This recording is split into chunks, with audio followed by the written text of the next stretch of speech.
दोस्तों, क्या आपने कभी सोचा है कि पाताल लोक के पीछे कौन से रहस्य छुपे हैं? हिंदू धर्म के प्राचीन ग्रंथों और पौराणिक कथाओं में पाताल लोक की ऐसी कई कहानियां हैं जो हमें इसकी रहस्यमयी संरचना और उसकी गहराइयों से परिचित करवा सकती है।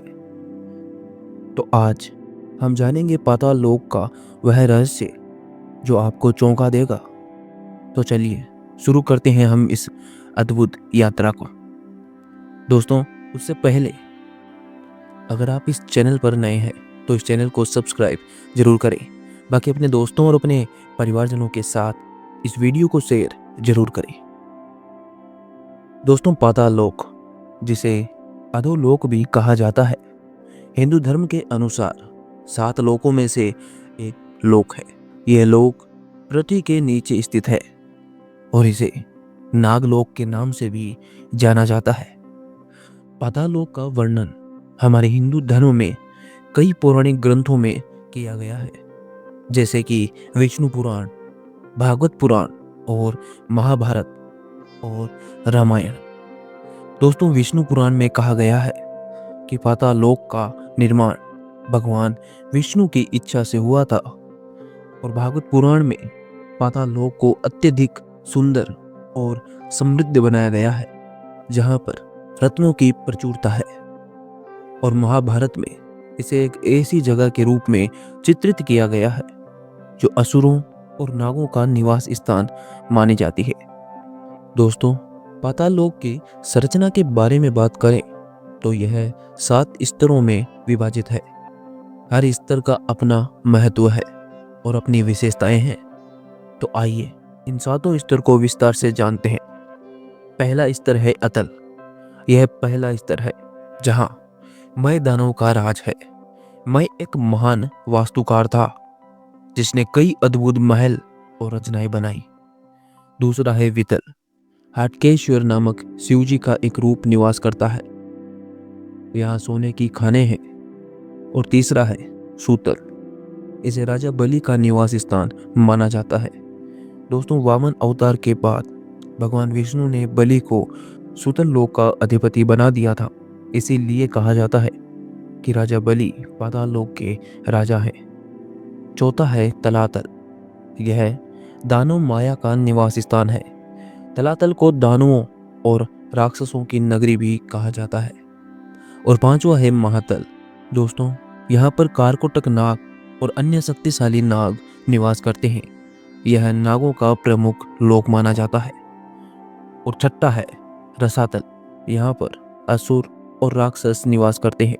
इसे असुरों के लिए एक सुरक्षित जगह के रूप में जाना जाता है।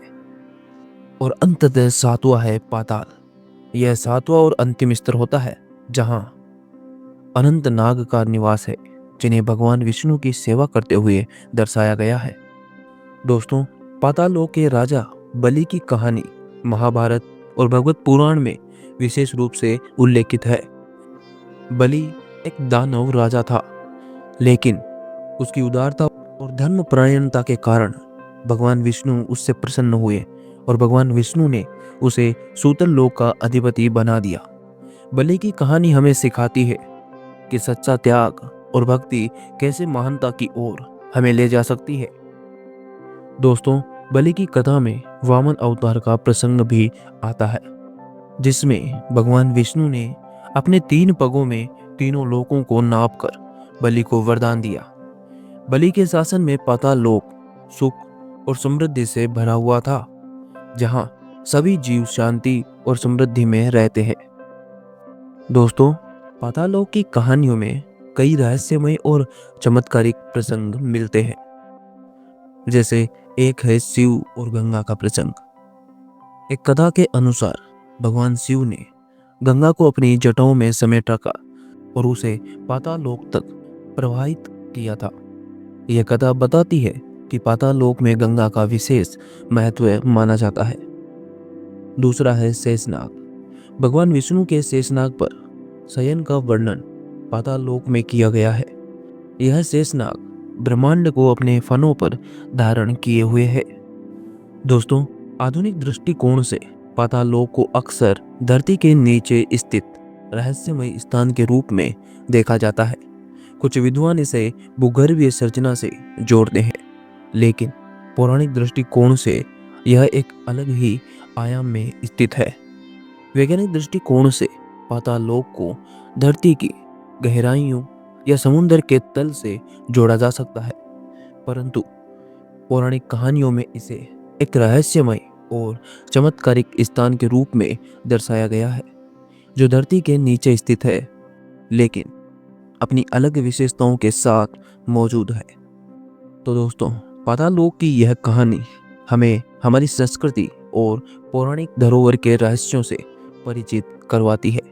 यह हमें सिखाती है कि हमारे पुराणों में कितनी गहरी बातें छिपी है।